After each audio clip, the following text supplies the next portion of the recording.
刚被迈进沈府，我就知道这个地方我来对了。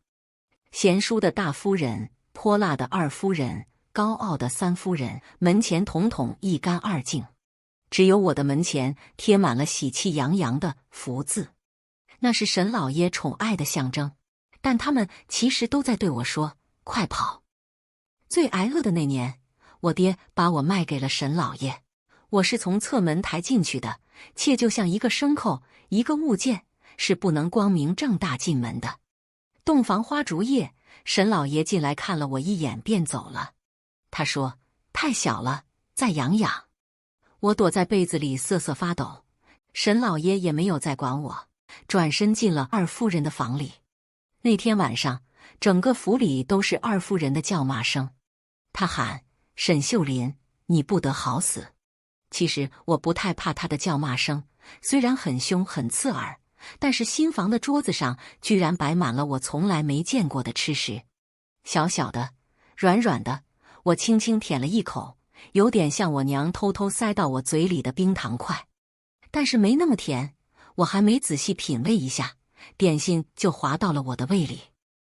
我偷偷把剩下的点心都装到从家里带来的包袱里，我娘还没吃过，等我以后去见她，也不知道能不能带过去。二夫人还没骂完，但她显然是累了，声音断断续续，间杂着一些抽泣和哀嚎，和点心搭配在一起，竟然有点像在听戏栏里的小曲。二夫人一定是个江南人，咿咿呀呀的，像在唱吴侬软语。床铺太干净，我不敢躺上去，就抱着点心包袱钻到桌子底下。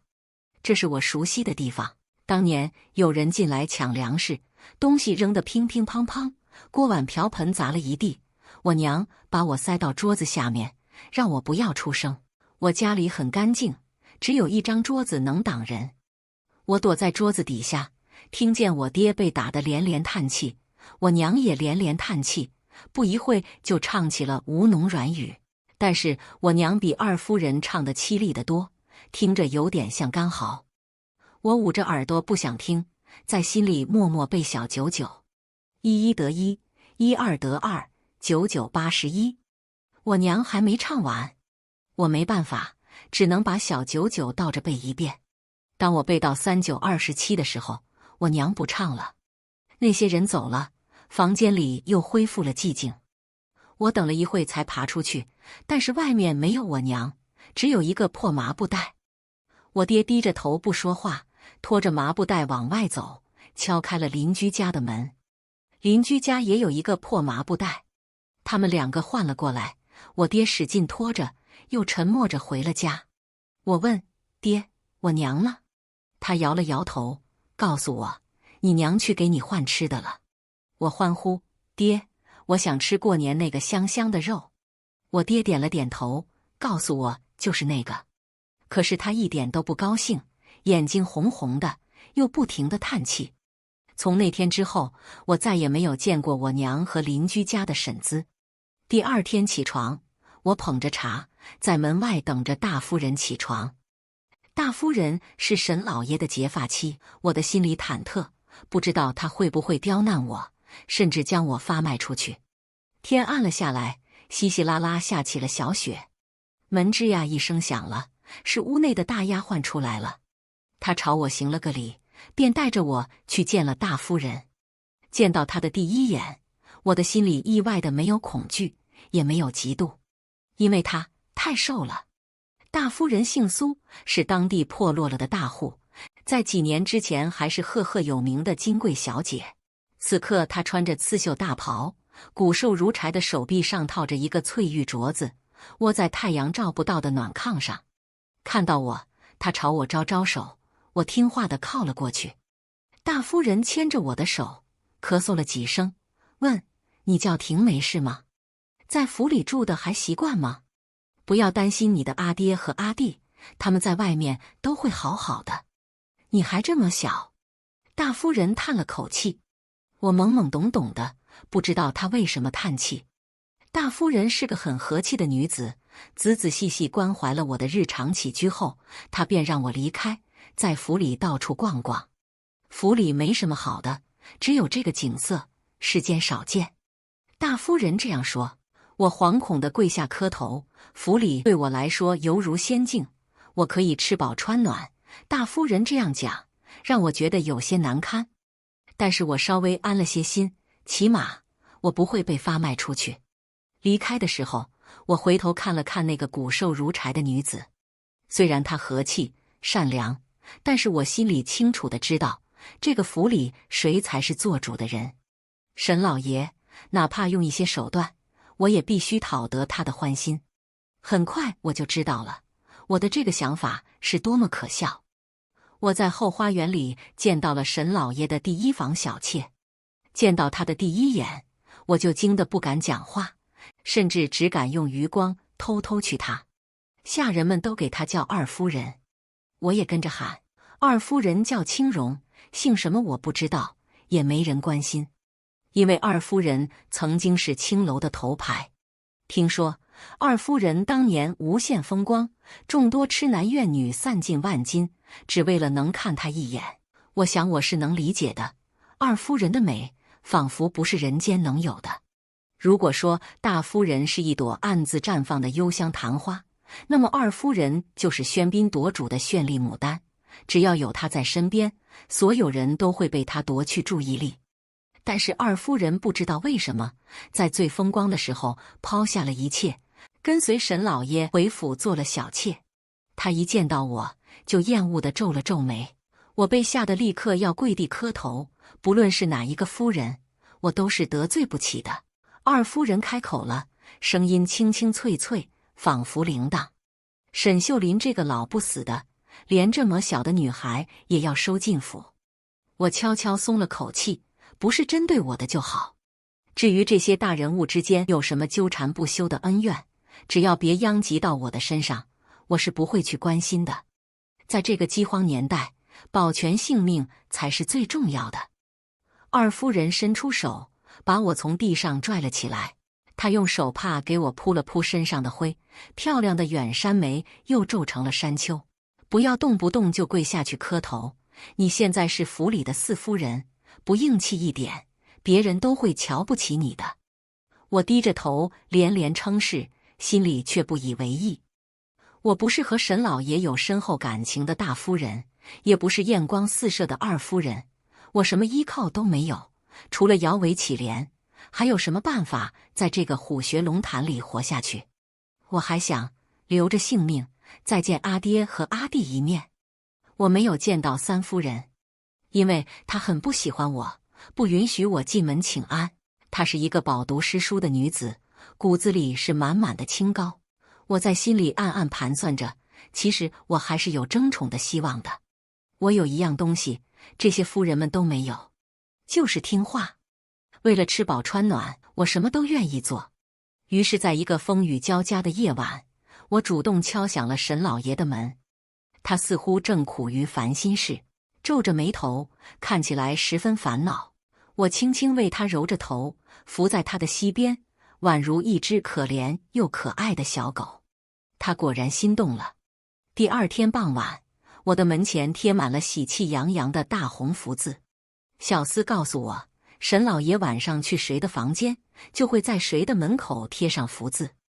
我欣喜若狂，用手轻轻地抚摸着大红烫金的福字，那么红，那么艳。我十分得意，在那个晚上更加卖力地使出了18般武艺。沈老爷果然被我折服，在我这里，他体会到了从未有过的威风凛凛。我仿佛是一块柔软的蜜糖，让他可以肆意冲撞。我想，也许我爱上他了，正如一个女人爱上了她的男人。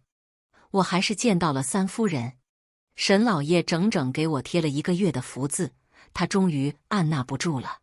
三夫人的贴身丫鬟急匆匆地跑进我的卧室，跪下来磕了4、5个响头。她哭着求沈老爷去看看三夫人。夫人最近几日忧思成疾，已经病了许久了。沈老爷轻笑，忧的是什么思？丫鬟嗫嗫如如，只用眼神瞟他，其中含义不言而喻。沈老爷心情大好，把我从他的腿上推开。他伸了伸懒腰，让丫鬟在前面带路。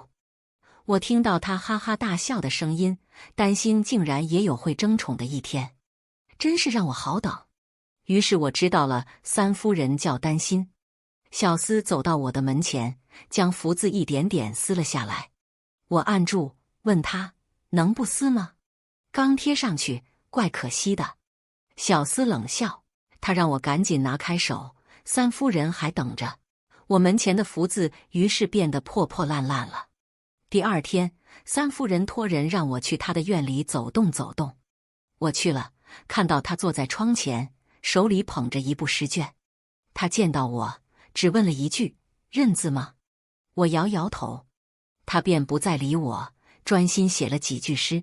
我其实稍稍认得几个字，比如其中的“不见思”。也许是上天怜悯我此刻的难堪，没过多久，大夫人便派人来喊我过去。她依然还是窝在第一次见的暖炕上，瘦如枯枝，色如残花。我一直觉得大夫人有点像我的娘亲，不是长相，而是那种柔和的气质。可惜我娘亲命不好。懵懂之中，我似乎明白了娘亲的结局。也许是在发现糕点腐烂的那一刻，我便懂了。我还懂得，这一生我都没办法与她再相见了。大夫人咳嗽了几声，问了我许多与寝食相关的事情，十分关心我过得如何。我一一作答，只耐心等待着。终于，她还是问出来了：“慎之最近如何？他待你好吗？”慎之是沈老爷的字，在情难自禁的时候，他曾经让我这样喊他。我乖乖回答：“沈老爷最近身体安康，看上去精神不错。”至于待我好不好，似乎没有必要回答了。大夫人似乎也意识到了这一点，她低下头，喃喃自语：“原来你也喊过他慎之。我们共同爱着这个男人。按常理来说，我应该心生嫉妒，或者应该有哪怕一丁点的酸涩，但是没有。此时此刻，我竟然只想让他高兴一点。于是我安慰他：结发夫妻，情字难断。”大夫人振作起精神，与我随意聊了些其他的，便让我离开了。她真是一个温柔贤淑的女子。临走之前，我听到她似乎是在悄悄问自己：若我死了，她会后悔吗？不要！我在心里悄悄恳求她：求求你一定要长命百岁。我还是沈老爷的新宠。据说三夫人与沈老爷没相处几日，便大吵一架。沈老爷拂袖而去，认为他性子太过高傲，让他多学一学我的温顺。三夫人便在背地里偷偷骂我卑劣，但这个词太过文雅了，不够解气。丫鬟偷偷告诉我，三夫人斟酌再三，还骂了一句下贱。这句骂完，她的脸便变得通红，不知道是不是觉得爽快，或者是对自己口吐市井脏话感到羞耻。反正我十分快乐，因为我的门前又贴满了福字。沈老爷喜欢附庸风雅，便学着名士家里将福字倒贴，意为福到。可惜他只学了一点皮毛，名士家里的福字只倒贴在水缸上，因为水缸大腹便便，腹中之福理应统统倒给主人家。也许沈老爷知道这种讲究，但若小妾们的福能倒给他，想必他会更高兴。日子一天天的这样过去，我们这些后宅里的女人也渐渐相熟起来。我知道大夫人是老爷的发妻，二人青梅竹马长大，陪沈老爷从一无所有到大富大贵。只可惜他太晚懂得等闲变却故人心这个道理，依然对沈老爷情根深重。也许等他懂得时，已经是一个行将就木的病死鬼了。但我很喜欢他，喜欢他的这种天真单纯，更喜欢他如同我娘亲一般的温柔关怀。我也知道了，二夫人曾经是青楼里的头牌，她的花容月貌时至今日也在府外广为流传。二夫人是沈老爷富裕后第一次放纵的欲望，他爱或者不爱不重要，但我知道，将这位头牌就封尘于青楼之中，便是他家财万贯的体现。二夫人性格泼辣，因在楼中生活过，最懂得男人心易变，唯有女子才能同病相怜的道理，所以他对每个夫人都十分的友好。我和二夫人的关系最为要好，并不是因为我多么聪明漂亮、善解人意，也不是因为我们多么投缘，只因为我知道二夫人有一个秘密，我是她共同的摄密者。我还知道三夫人原是锦衣玉食的官家小姐，父亲是儒生，学了许多迂腐道理。她的名字丹心便是父亲取的。我听她念叨过这句诗，不知不觉便背了下来。人生自古谁无死，留取丹心照汗青。我便问她：你怕死吗？三夫人此时对市井脏话已经张口就来，她笑骂我：小脏蹄子，少咒我。等你失宠那天，我都不会死。三夫人最开始的时候，和其他夫人都不太一样。她会写字，会读书，有着十足的傲气，宛如一个千金小姐，恩赐一般进入了这个府中。但我觉得她只是外强中干，用仅剩的一点得意之处掩饰自己的无能为力。刀子嘴，豆腐心。我时常会因为她的嘴而恨她，巴不得她马上去死；时而又会因为她难得的一些温情，觉得她有些可爱。我笃定，沈老爷同我的感受是一样的。他想要驯服这匹清高的烈马。在我没来之前，三夫人的门前日日贴符，金银珠宝源源不断地送进她的屋内，但三夫人一律不要，统统扔掉。沈老爷又爱又恨，一直到我的到来，他才终于放弃。他发现顺从的女人比清高的女人更让他喜欢。我故意问三夫人：那你争宠做什么？不是不爱金银珠宝吗？三夫人将手里的毛笔掷到我的身上：谁不想门前贴符，高人一等呢？我笑骂：你也下贱了。三夫人一边落泪一边笑，还不忘点头赞同我：没错，我也只是个俗人。二夫人又悄悄将我叫了过去，她屏退左右，紧张地问我：问出来了吗？我点头，也将手中的纸条打了开来，上面是我临摹的歪歪扭扭的字。二夫人催促我，担心说这几个字怎么读，我便挨个教她认识：日、思、君、不、水。二夫人仿佛着迷了，她也跟着挨个念。我以学认字为由，去找了三夫人很多次，每次只学几个字。有一些我想知道的字，便以好奇为由，悄悄学会了。今天我终于将那些字学会了，幸不辱命。二夫人终于将那句话完整的读了出来，她轻声读，仿佛是怕惊到谁：日日思君不见君，共饮长江水。她泪流满面，写得真好。我打趣她：好在哪？你认字是格律好，还是文采好？二夫人破涕为笑，摇了摇头。我哪懂诗，只是一听到这句诗，就好像钻进了我的心里。她拉着我的手，按上了她的胸膛。平梅，我这里痒痒的，因为这首诗。这便是我和二夫人共同的秘密了。不久之前，我与她携手游园，碰巧在亭台下捡到了一封纸条，上面的字灵秀惊人，虽然看不懂，但谁都知道这是一幅好字。这字不知为何有些眼熟，但我却想不起来是在哪里看过。我打算把这纸条扔回原地，保不准这是哪位客人落下的。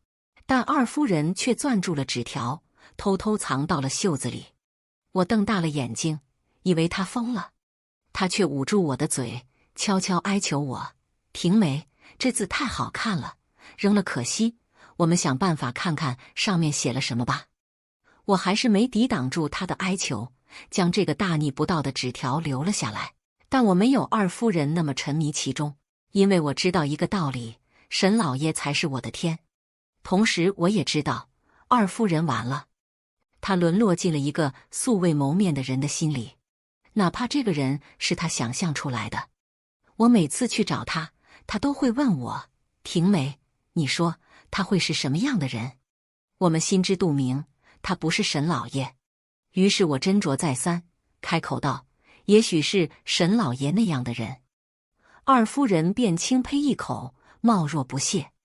她沉迷在这场情爱游戏里了，连三夫人都察觉到了不对。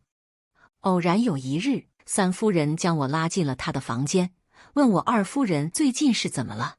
我想，也许二夫人死期将至，连三夫人都看了出来，更不用说英明神武的沈老爷了。我决定为他保守秘密，便说二夫人最近爱上了毒师。三夫人张口便不饶人，怕是情诗吧，看他那春心荡漾的样子。我尴尬地笑了笑。于是三夫人决定与我一同守住这个秘密。大夫人最近越来越不好了，有时候她会呆呆地望着远方，偶尔回过神，便温柔地摸了摸我的头，让我不要困在她的身边，四处走走玩玩。我不想走，我觉得她快死了。我故意吓唬她说，如果你死了，沈老爷一定不会后悔的，他马上就会迎娶新夫人。大夫人摇了摇头，眼里满满的都是光，仿佛天真的少女。她笑着陷在了回忆里，甚至不是那样的人。她曾经答应我，要给我种一片梅子林，等到梅子熟了，她就娶我进门。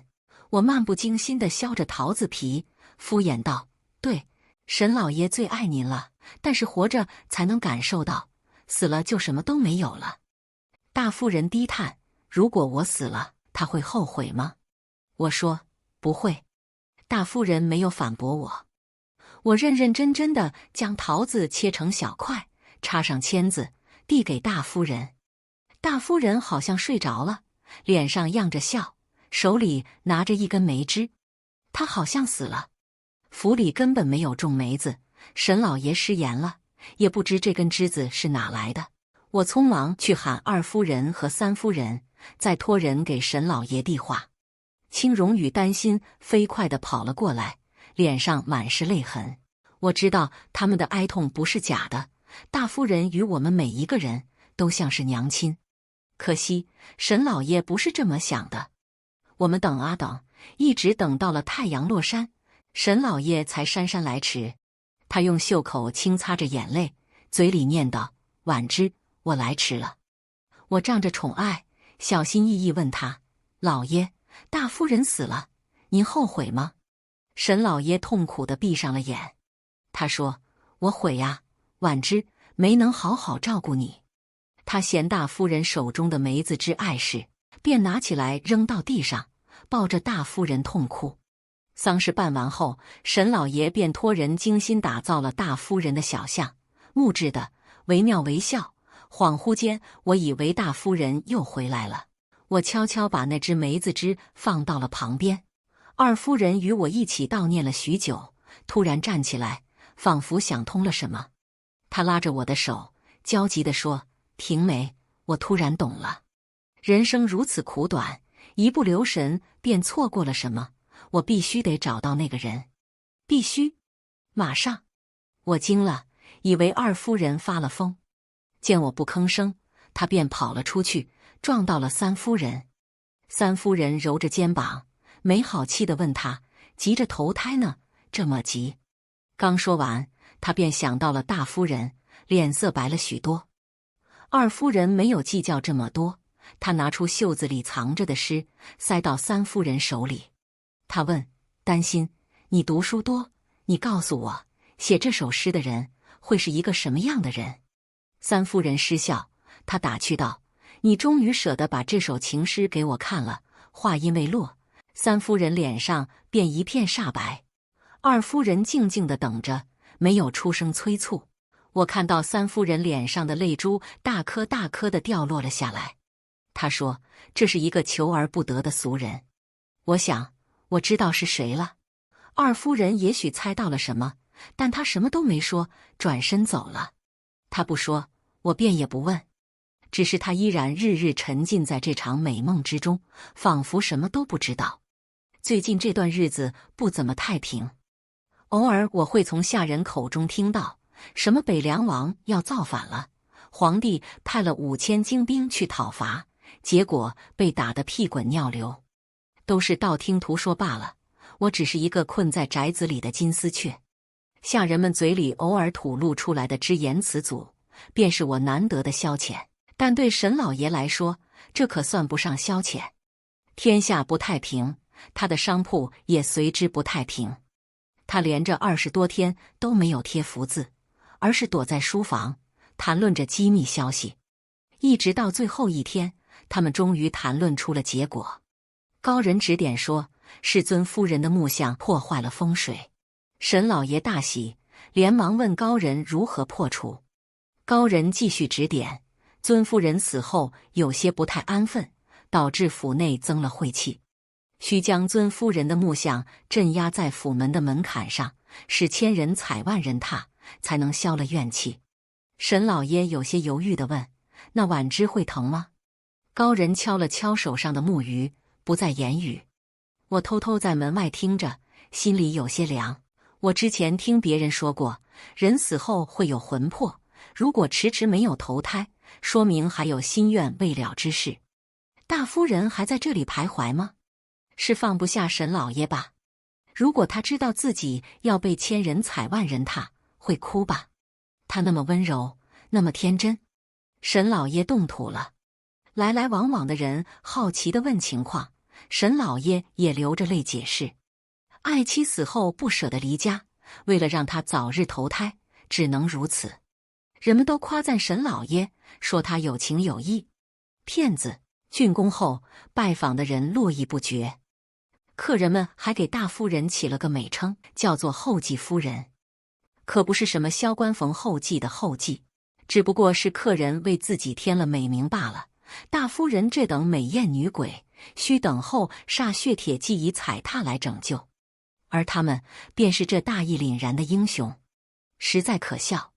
沈老爷生辰那日，我们欢聚一堂，可在晚宴进行到一半时，二夫人袖子的情诗掉了出来，下人们眼尖，立马邀功似的捡起来呈了上去。屋内瞬间鸦雀无声，只剩二夫人抖着嘴唇，牙齿打颤。沈老爷乐呵呵地接了过来，以为是二夫人为他写的小赋，可刚一展开，他的笑容便消失了。他抬眼扫了周边一圈，勉强维持着笑意，将下人们都打发走。二夫人战战兢兢地跪了下来。沈老爷额上青筋暴起，伸手用力捏住了二夫人的脸颊。二夫人滚烫的泪珠落到了他的手腕上，他浑然不觉，只是咬着牙恨声问他：“我对你不好吗？”三夫人急忙帮忙辩解：“老爷，那信其实……”沈老爷伸手将三夫人用力推开，我急忙上前扶住他。我们沉默而恐惧地看着他。那是我第一次直面愤怒的男人，看起来那么恐怖，但是因为无法掌控人心的无能，显得十分色厉内荏。他决定要在大庭广众之下将二夫人进猪笼，地点就挑在那条滚滚流逝的长江。二夫人被进猪笼那天风格外大，我和三夫人被责令一定要到场观看，我想这是为了杀鸡儆猴。在去之前，三夫人跪在书房门口，声声都在泣泪：“老爷，那首诗是妾写的呀，是妾不好，感到深怨寂寞，才会提笔发泄。二夫人是无辜的，求您放了她，抓我吧，我求求您，我给您磕头。”屋内无动于衷。去送二夫人的时候，三夫人穿了一身红衣，飘飘扬扬的，好像春日里的桃花。趁着沈老爷没注意，我们偷偷跑了过去。二夫人的袖口里已经没有她偷藏的情诗了，她被包得浑身赤裸，一干二净。人们道貌岸然地别过头，实则眼角都在偷偷看她。三夫人轻轻握住她的手，红遮眼眶，轻轻地啜泣。她问：“青荣，你明明猜到了，那是我写的。”二夫人摇摇头，她说：“可我爱的不是你，你知道的。我们都知道，那首情诗是二夫人为奴为婢的人生里为数不多的一点光。她接触过数不清的男人，个个为财为色，独独没有一个是为了爱情。这是她第一次触碰到的浓烈的爱。其实是谁写的并不重要，是男是女也不重要，是三夫人还是浪荡子也不重要，他只是爱上了自己想象中的那个人，仅此而已。二夫人抓着笼子，好像被困的蝴蝶，被3月的风吹得摇摇欲坠。她抬头看天，轻声叹息：“好冷啊！”里长指挥着5大3粗的一夫，将猪笼抬起来，往海里抛去。二夫人好像坐在花轿里，宛如一个新嫁娘，被送到她的夫君手中。一声令下，她坠落进了无尽的长江水中，只留一声扑通。她如愿地和爱的人共饮长江水了。我和三夫人死死地抓着对方的手，目送她成为自己的新娘。岸边露浓花起，生机盎然。春深了，三夫人自此一病不起。我去探望她，她也只是苦笑着说：“这府里只剩我们2个人了。”她好像日渐枯萎的花，旁人只能无能为力地看着她凋谢。我喂她喝粥，她摆摆手，似乎有了一点力气。丫鬟全都被打发走，她示意我靠近，要跟我讲悄悄话。她说：“婷梅，我昨晚做了一个梦，我心里有了些不好的预感。”她继续说：“我昨晚梦到，原来我爹娘其实是天上掌管星宿的神仙，他们这辈子是来下凡渡劫的。”说着说着，她的脸上多了红光，看起来有些兴奋。我握住她的手，试图让她镇静些。他们告诉我，其实我也是神女下凡历劫，只不过沾染了人间男子的浊气，才迟迟不能飞升。婷梅，你说我该怎么做才能回天上？我也不知道，我不如三夫人，只是一个普普通通的人。此时此刻，我也有些将信将疑，却有些希望是真的。如果是真的，三夫人岂不是很快就要成仙，脱离苦海了？我也有些兴奋，但说来说去却商讨无果，我们只好先作罢。午膳时分，听说沈老爷又请了一个高人，这次的高人是庙里的和尚，据说十分灵验。高人又是高人，这次的高人却有些六根不净，听说要求府内所有人都要去见他，包括女子。三夫人病得下不来床，只能我过去作陪了。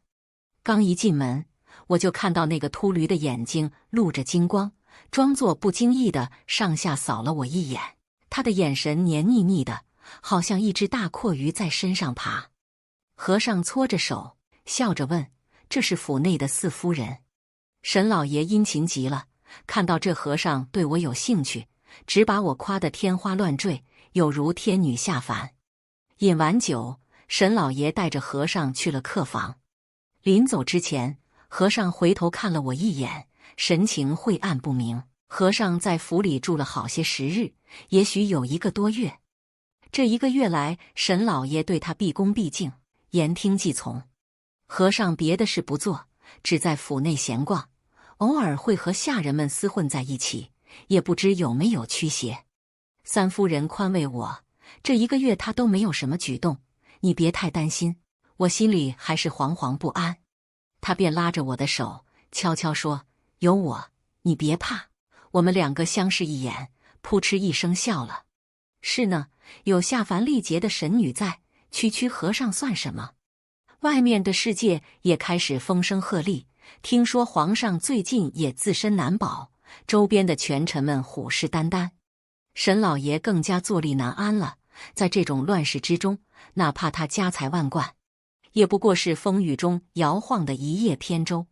和尚连观了几夜星辰，终于得出结论，原来是那新月湖下凡作祟，此湖现在就在府中。我在戏本子里听说过新月湖，听说他上一次下凡作祟，是投胎成了武皇，是阴阳颠倒，女子为帝。为什么女子为帝便是捣乱朝纲呢？莫非上朝需要用那个东西撑着，屁股不能坐在椅子上？想到这里，我便忍不住笑了出声。这个姿势摆起来，十分像个王八。于是我恍然大悟，男子为帝是王八，女子才能坐在椅子上。和尚瞪了我一眼，沈老爷急忙踹了我一脚，示意我噤声。和尚继续做法，那烟雾飘飘渺渺，竟然像有人指引一样，朝着一个方向飘去。那是三夫人的房间。一大群人立刻乌泱泱闯了过去，房门被砸开，三夫人卧在榻上，骨瘦如柴，却不减轻力，在半明半暗的房间内，看起来竟然真的像摄人心魄的妖魔。人群中有声音高喊：“就是他，把他杀了，皇帝就不会被篡位，我们也能过太平日子了。”三夫人惊慌失措，不知道发生了什么，她竟然成了篡位的罪人。她张着嘴，无措地看着我，呼唤我：“婷梅！”我跑过去，犹如护犊子的老母鸡一般，挡在她身前。担心不是什么新月狐，她是天女下凡，这可是掌管星宿的神仙说的。人群果然安静了下来，看起来有些犹豫。和尚摆摆手，示意大家冷静一下，他有话要说。新月狐与天女是可以分辨的。新月狐遇火即燃，死后骨灰呈黑色；天女为真神，不怕火炼，越挫越勇。是天女还是妖魔，用火一烧便知了。无数的人涌上来，把我推开，将三夫人从床上拖下来。她没有力气走路，人们便像拖着待宰的猪牛一样，拽着她的头发在地上拖行。三夫人开始哀嚎，想把头发薅断，但是她的力气连抬手都做不到。我看到她的脸被粗糙的地面磨得血肉模糊。明明之前这张脸还在笑着，对我说：“婷梅别怕，有我。”平日喜欢偷懒的下人，这种时候手脚到麻利，不一会就堆起了火架子。我被压着，三夫人被扔在上面，我们两个遥遥相望。我看到她哭了。火折子被扔了上去，火势逐渐向上蔓延。所有人都屏息凝神，希望三夫人真的是妖魔，这场灾难能快些消除。大火之中，三夫人的神情突然平静了下来，她笑着，好像感受不到疼痛。我看到她的嘴一张一合，好像在说什么。我眯起眼努力辨认，终于看清了。她说：“婷梅，烧完这场火，我要干干净净回天上做神仙了。”我也努力对她露出一个笑容。那你要记得接我。大火烧完，露出了黑色的骨灰，人们静默一瞬，立刻开始欢呼。我也露出了笑容。我知道他们都错了，黑色的才不是妖魔的骨灰，那是世间男子的浊气，是他们丑陋不堪的欲望。担心啊，他干干净净当神仙去了，这是好事。我为什么在哭呢？我想我是在哭，有好多年我都见不到他了。这府里终于还是只剩下了我一个人，没有人能再关心我、护着我了。和尚看我的眼神越来越黏腻了，仿佛想把我生吞了。担心死了，但是对于局势根本没用。皇帝带着心腹逃到了江东，神府就在江东。官兵们整日在街上游荡，时不时便打家劫舍，找些乐子。沈老爷开始着急了，他发现这不仅带来了动乱，还为他带来了一步登天的可能。皇室啊，多么难得的高枝！如果权力没办法攥在手中，皇帝通常会开始追寻缥缈的东西。城内到处都是张贴的告示，旬阴、年阴、月阴、日阴时出生的女子，上交者赏良田千顷，黄金万两。和尚和沈老爷切切查查了许多时日，决定将我献出去，赏金平分。于是我被五花大绑，送给老皇帝炼丹用。可我明明不是这个时辰出生的。出生的时候，有算命先生路过，给我批过命。他说我命如顽石，受风吹日晒，终能成仙。原来成的不是仙，是仙丹。算命先生说我是草芥，是顽石，是命贱之人。我在家从父，出嫁从夫，从未获得过自由。恍恍惚惚间，我又想到了丹心告诉我，他会在天上接我。天上什么都有，有漂亮的花，有最澄澈的泪，还有归于自己的自由。唯独没有男人。她是天女，肯定会让我在天上活得快快乐乐的。如果成了仙丹，被老皇帝吃下去，我身上的浊气就再也消不掉了。这是我最后的机会，哪怕仅有这一次，我也想把命运掌握在自己手中。李婷没死，也要死在自己手里。于是，在那个孤苦伶仃的夜晚，我跳进了神府冰冷的池塘。我醒了，阿爹和阿弟在一旁聊天，他们在讨论要不要把我卖进神府，换得钱财给阿弟娶老婆。刚刚似乎做了一个很长的梦，我记不太清，但心里似乎有一个执念：我不要进神府，死也不要。我挣脱开，拼命往外跑。我跑过了鸡鸣狗叫，跑过了炊烟袅袅，跑过了喧嚣的人生，跑过了错落的村庄。我跑到了一片茫茫雪原，白茫茫一片，是世界上最干净的地方。于是我跌落，深深陷进这片纯洁之中。我李婷梅也要当天女了。将死未死之际，有一双手轻轻把我扶了起来。我抬头看到一个容貌清丽的女子，穿着繁美的宫袍，盈盈笑着。她身边还伴着2个人，一个温柔如娘亲，还有一个容貌绝佳，世间少有。她问我：婷梅，你怎么来得这么晚？我们等你等了好久了。我转头看向地面，李婷梅躺在雪地里，嘴角微微勾着。他们3人牵着我的手，向着天宫飘去。那里没有草芥，没有顽石，没有命贱之人，只有自由，